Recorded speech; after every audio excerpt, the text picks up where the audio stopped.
Okay, so I didn't really give my mom a whole lot of prep. I was just like, Mom, I came to some realizations and I want to talk to you about them and see what you remember and what you think. So this is my mom, LySa. My mom moved to America when you were 10. Mm-hmm. She had me 2 weeks after her 20th birthday. We fought like most mothers and daughters do. I think all mothers and daughters have complicated relationships, but I think Asian mothers and daughters with immigration changes have more complicated relationships than most. Do you think that's true?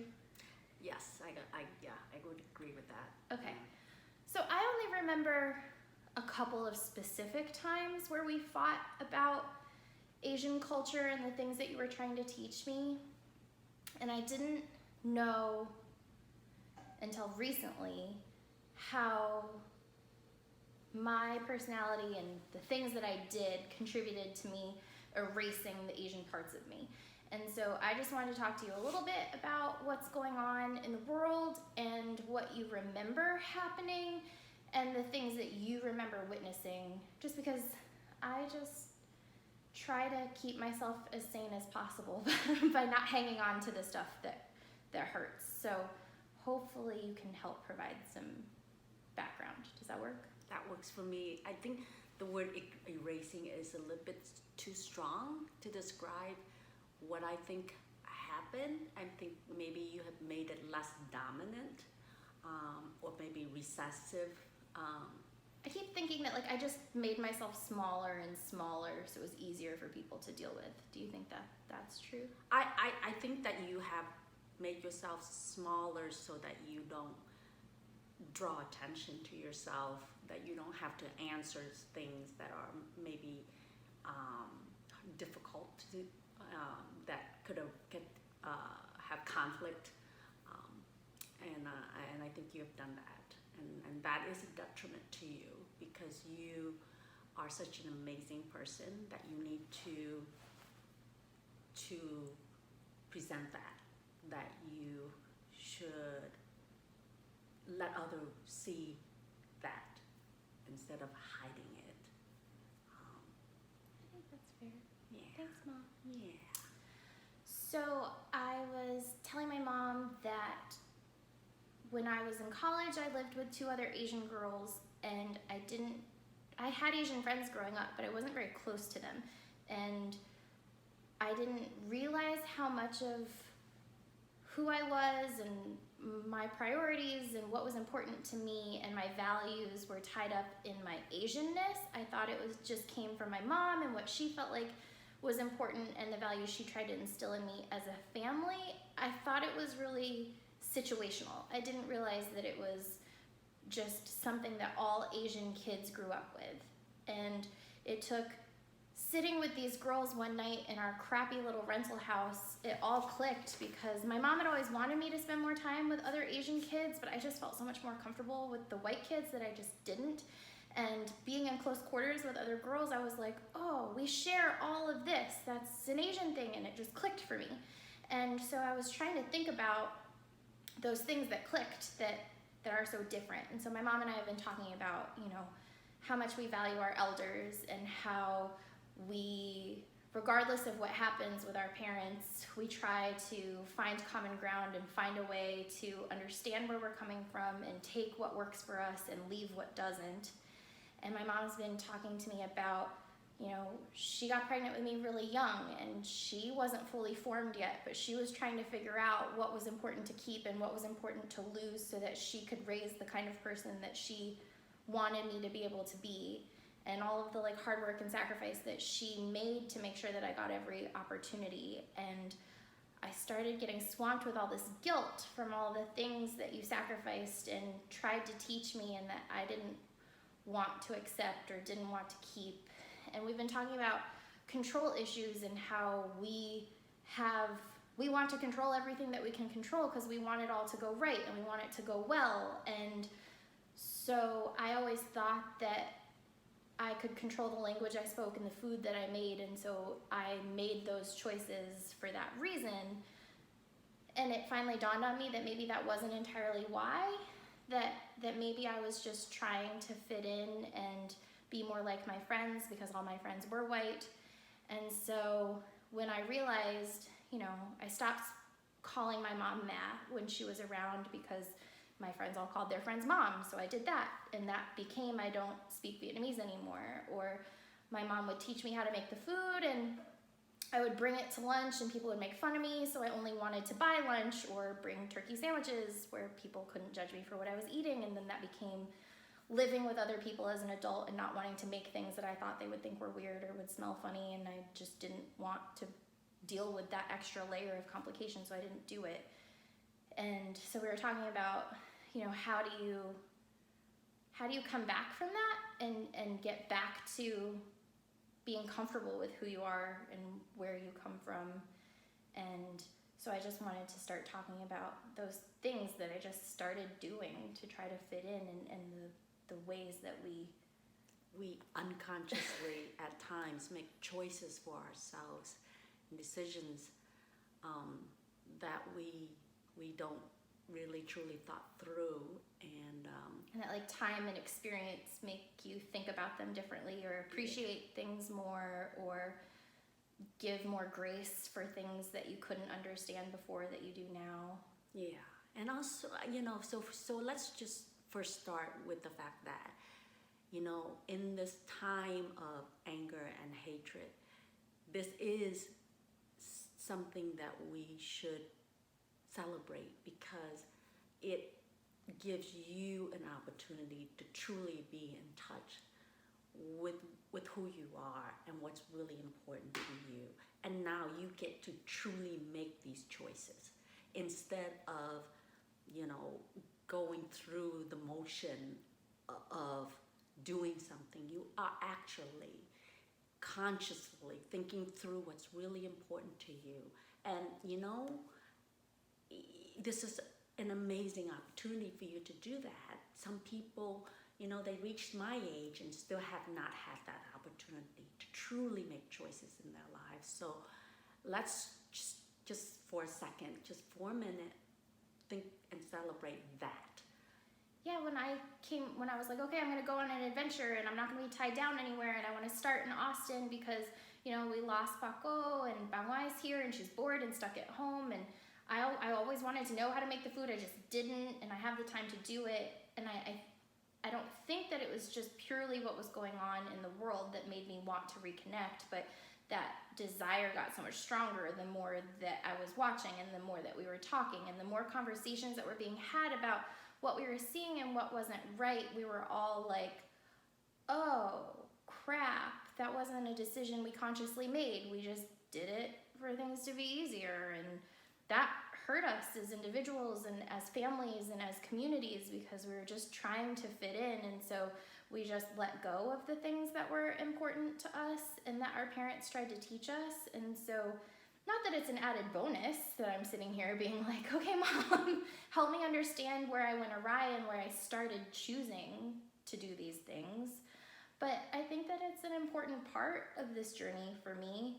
And I think that it is, we were talking about, it's salvageable. The things that I let go aren't things that I can't get back. Well, it's one thing to learn something from ABC.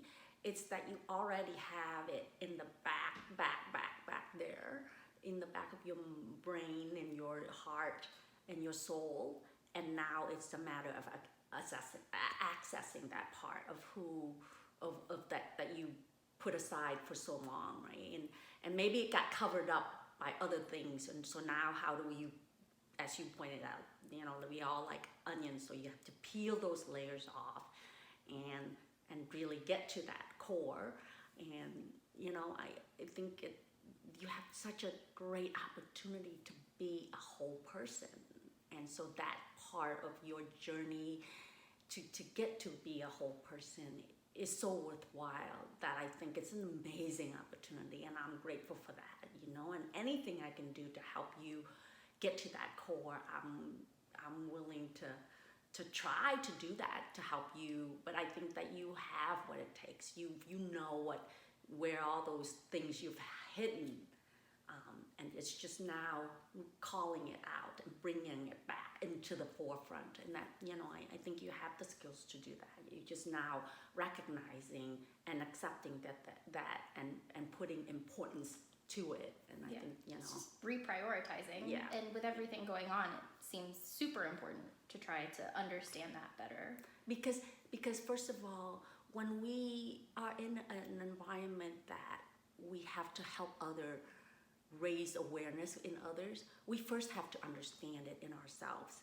And so if we can't understand in ourselves why something is important to us, we can't understand why we actually feel this way or think this way, then it's hard for us to explain to others why.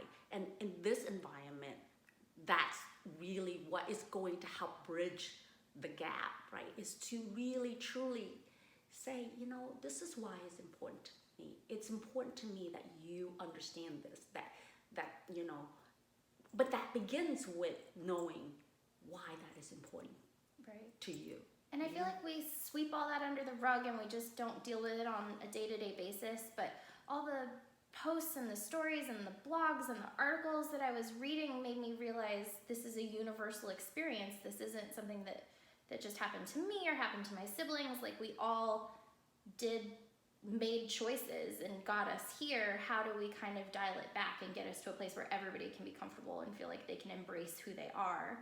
And so, yeah, I definitely think that when I was asking Bang Wai, like, what can we do to make this better? And she was like, the only thing you can do is talk about it, because we hide so much to just make it through that we don't even think about it anymore. It just happens. And if we take the time to talk about it and process it, we can A, stop carrying it around, and B, start moving forward. So yeah, I think it's cool to have the opportunity to talk about it and to just purge it.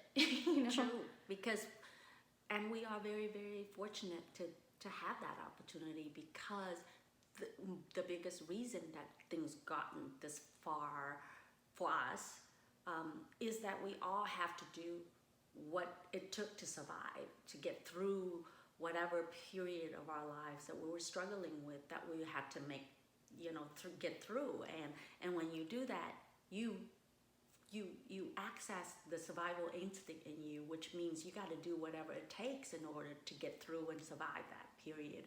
And now we can look back and can do something different. And that we are very fortunate to have that opportunity, whereas other people continue to have to survive and continue to have to do whatever it takes, and they don't have the opportunity or the resources to just take a step back. And that's we are affording this opportunity, and we should embrace that, and we should take full advantage of that. Yeah, I agree. Okay, so when you talk about opening yourself up to diversity and change and learning and growing from other people, I distinctly remember looking at Belmont and us going and you being like, it's so white. Are you gonna be okay here? Like, there is no diversity. And I was like, Mom, I'm going to work in country music. How diverse do you think it's gonna be? Like, I'm gonna be the only non-white person. Like, what difference does it make if I experience that in college versus I experience that at work? Do you remember that conversation? I do. Were you scared for me to be there? I was. And the reason is, it's one thing to be 18 and dealing in an environment. You were so much brought up in a bubble, protected and sheltered. Super upper middle class, like everybody went to college. Yeah, so sheltered. And then you went into this environment. There is a big difference between an 18-year-old and a 22-year-old, emotionally and mentally, to deal with the lack of diversity. So that was really a concern of mine, right? But my second choice was New York City. Were you more freaked out about me being there? It's super diverse. Well, I was less afraid for my physical well-being for you to go to Belmont. But from a emotional and mental and spiritual well-being, I'm not quite sure. I prayed a lot. How's that? I truly had to pray a lot Praying that you have the wherewithal to figure out how to deal with any animosity that would come to you based on something that is through no fault of your own, right? That is Like what we're experiencing now? that is the biggest concern for a parent, is that their child is paying a price of something that is not any fault of their own. It's through nothing that they could do that could change that. That's who they are. I think that's what's so jarring about what we're seeing, and that going from the model minority myth where people thought that us being Asian was a good thing because we were smarter, harder working, or whatever, to all of a sudden being the devil and catalyst for everything that's going on, and a scapegoat for the past year. That sort of whiplash of experience was a lot. Did you anticipate me possibly experiencing that going from our relatively diverse corner of Austin to Nashville? Yes. Especially, and it wasn't so much at Belmont University itself, but if you step outside of that, I worried. And then also a part of me too was worried that by not having that diversity, that you would lose that part of who you are as well. And that's one of the reasons, if you recall, we had opportunity to go to South Carolina. And I remember I tell you why there's no way I would raise you there. We also had opportunities to move to Memphis, and no, sorry. I remember that. I remember you coming back and being like, we can't live there. And I was like, okay. How about the year we spent in Ohio?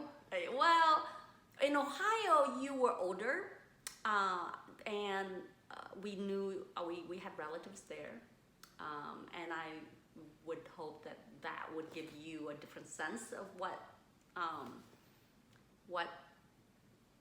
my normal values would be. Remember, Yifun was there and her family, and you were older, and we can talk more about those things. Well, I'm not going to complain about San Diego over Memphis. I mean, I think we did okay. But I mean, it just hit me last week that when I got into Belmont and I was randomly matched to a random roommate, and she was coming from Cincinnati, and we had lived in Dayton, Ohio for a year, and there was no diversity. And when I got matched with Lauren, I was afraid that she was going to be like, I'm living with an Asian person, like, what am I getting myself into? And it must have been on like a MySpace conversation. Like, this is 2003, right? So I'm 17, I don't really know what's happening, and I'm like, yeah, I'm Asian, but I forget most of the time, so I don't even think you'll notice. Like, why would a 17-year-old person feel the need to say that to someone that they've never even met? Yeah. Right? So clearly this was something that I'd been doing for a long time. I just don't remember when it started, or if it had been so hurtful to me that I consciously started making the decision, because I literally don't remember. Well, so that's what I wanted to talk about. Well, here's a realization for me. I remember watching you with my grandmother watching Wheel of Fortune, and I remember you cheering for the blonde contestants. The blonde contestants, and you were 5 years old or 6 years old at the time. And I asked you why you would do that, and you said they're so much prettier. And that was the first realization for me. And that's when I stopped getting blonde Barbies. I only got black Barbies. Dark hair. Well, it's this realization, and this. I was gripped with fear, right? And that had to have been a huge punch in the gut too. Well, like, where did I go wrong? That this is my kid's only definition of pretty. Well, I was so gripped with fear because I thought, oh my God, my daughter will never feel beautiful because she doesn't fit the blonde.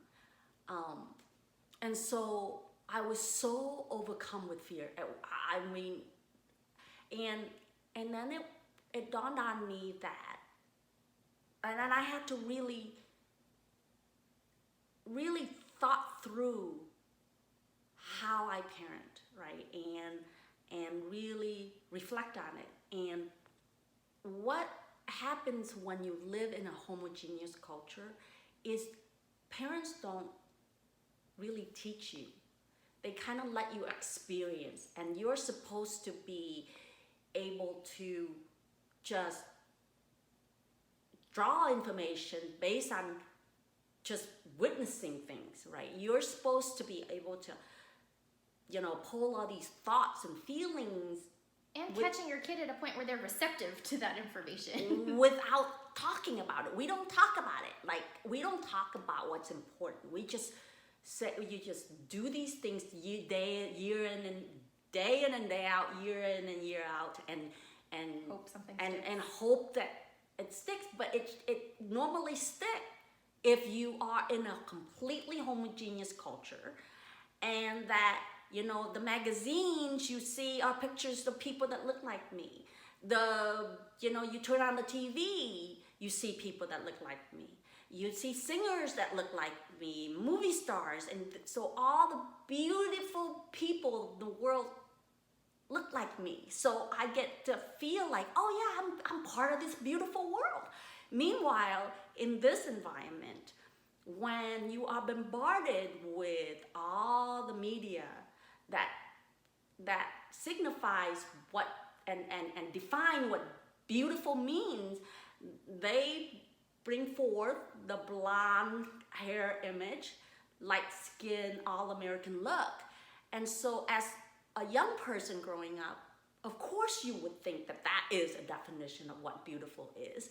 And so it required for parents to then have to talk to their children all the time about what is really truly important. What are the values here? But what the heck was I supposed to do? I was 25 years old. I grew up in a homogeneous culture. I thought you would know that. But that was the very first time that it dawned on me that everything I had to explain to you, that everything I have to consciously choose to fight what the media is representing as beautiful. And it is an uphill battle, and I know it's an uphill battle. That's why I fought so hard to have angels that have dark hair and teach you that beautiful comes from within and all these things, and I have to work 10 times as hard because everything else contradict what I'm teaching you. Right. Like, my mom made sure all my doctors were female so that I could learn that women could do anything. Because, like, she made conscious decisions to show me what else was out there, which is really awesome, especially considering how young she was and how much she had on her plate to take the time to make sure that those lessons stuck, right? And another, all of the Vietnamese things you tried to teach me that start from the beginning. And I have trouble learning languages. My brain doesn't work that way. Like, I start in the middle, and I just can't, I couldn't get it. So when my mom was trying to teach me Vietnamese, it was something we fought about a lot because I couldn't understand the way she was teaching me, and she'd get frustrated and we would fight, and like, I just associated learning Vietnamese with fighting. And I remember, I don't have any idea how old we were. We lived in Michigan, so it had to be before I was 7. And we were sitting in a Meijer parking lot, and you told me you'd buy me a doll if I could count to 100 in Vietnamese. And we weren't getting out of the car unless I could count to 100 in Vietnamese. And I know all the numbers, no one had ever asked me to count to 100 in Vietnamese before. And it wasn't something that a family member was gonna ask. Like, were they gonna be like, you can't count 78, 79? Like, I didn't understand what she was asking me to do. And I mean, I understood that she wanted me to count to 100 in Vietnamese, but I didn't understand why it was such a big deal and why we couldn't leave until I could do it. Do you remember this? Yes. So language was an uphill battle for me from the beginning, and I just didn't want to do it anymore because we fought so much, right? Yeah. Was that about when I stopped wanting to learn the language, or did we fight about it for a couple more years after? I stopped fighting that And I learned my lesson with your brothers and sister. I taught them when they were young, and then when they got older, I would hire somebody to teach them, because there is no reason for me to, I talk to them in Vietnamese, and I hope that they would pick that up. But if they don't pick that up, there's no reason for me to fight the uphill battle and instill such a negative feeling in my children, where all I ever want to do was to give them a skill that, and two, there is an association in the word you use, because it touch a chord with you when you use it in the language of your mother tongue. And it just resonates deeper. It resonates deeper. So, and I wanted that connection with my children, but I can't fight a battle that has potential to leave such a negative feeling for my child. And so I stopped doing that, right? And so, I don't know how to instill, and maybe because I'm not, I look back, and I was never a good communicator, right? Yeah, it took us both lots of therapy to learn how to communicate to each other and to everyone. Yeah. Right? Yeah. Because that's not an inherent skill. And It's when not. you come from a place where, you respect your elders and you do what you're told, And women are not encouraged to speak out and really truly own their emotions and their feelings and own what's really important to them and express that, then you have to learn to put those things in the back seat. And it becomes habitual when you do that. And then it becomes, you feel hesitant every time you move outside of that, which you already place in the back, Right. I mean, years of therapy and every relationship, friends, family, roommates, work, just the inability to stand up for yourself and speak up for what you want because we were just taught not to, and how hard it is to undo that and grow. And my mom and I have just been talking, it wasn't until I was in my 30s, I don't know exactly when it happened, when I just stopped caring what other people thought. My mom's been trying to teach me to not care what people think my whole life, and it never sunk in. But not what people think. We should learn to be more selective about whose opinion we value, right? Yeah. I think that's not to not care about what. It's just we all should put more stock in the opinions of the people that matters to us. That we know that they watch our back. That whatever they say with the intent for our good. That they want what's best for us, right? And so when we can establish that trust, then that's the person you want to be concerned with when it comes to, what they think about you. It takes a lot of learning and growing to still be able to tell those people how you feel, how they hurt you, what you need differently to be happy with them. That's a skill, and it's something that requires a lot of practice. Yes. And I'm finally learning how to do it at 35. My mom has expressed she's finally learning how to do it in her 50s, that you got to take care of yourself. No one else is going to do it for you. No one can make you feel better unless you tell them that they're hurting you, and that's what maybe we as a society need to figure out how to do, how to raise your hand and say, that really hurts. I can't, that's outside of my boundaries. I can't take that, but find a way to do it that's constructive and that people can grasp and grow from, to plant that seed, right? It's true. And I think that if we can all work towards doing things from the base of love, that we want to do something that helps make the world we live in better, whether that world is our family, our circle of friends, our workplace, our place of worship, whatever we decide is the world we want to live in, that we want to make it better, that our presence in it,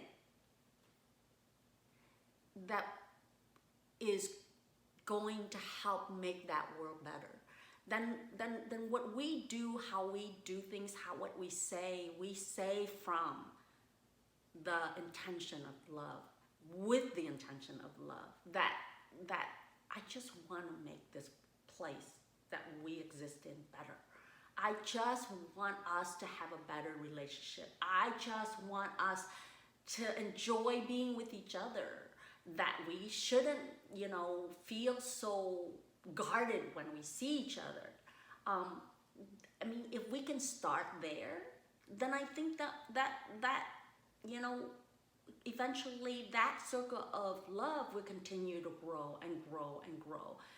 But it has to start here, Is it that we have to learn to love ourselves more, and then we can love our neighbors more, and then that group of neighbors can just get bigger? What do you think is the first step to get us to a healthier place? Because I know I can't have a conversation about something when I'm hurt. The reaction is too strong. I can't communicate and verbalize what I need to do. It's just so reactionary. So I need the space to then process what I'm feeling and then talk about it. But this is such a big, complicated issue, this crazy racial divide that we're experiencing, not just as Asians, but that no one is really safe here anymore. Everybody is an endangered, a woman, a Black person, a Hispanic person, a Jewish person, an LGBTQI person. Like, if we don't feel safe in our own communities, where do you think the first step is to have the conversation to start making progress? I think the first step is to acknowledge that we are all really unease. This is it leaves us all feeling this, this guttural responses and it leaves us feeling uneasy. And we acknowledge and kind of fess up that that's what we're all feeling, right? And I think once we fess up that this is what we're all feeling, then we can start talking and understanding why we feel the way we feel.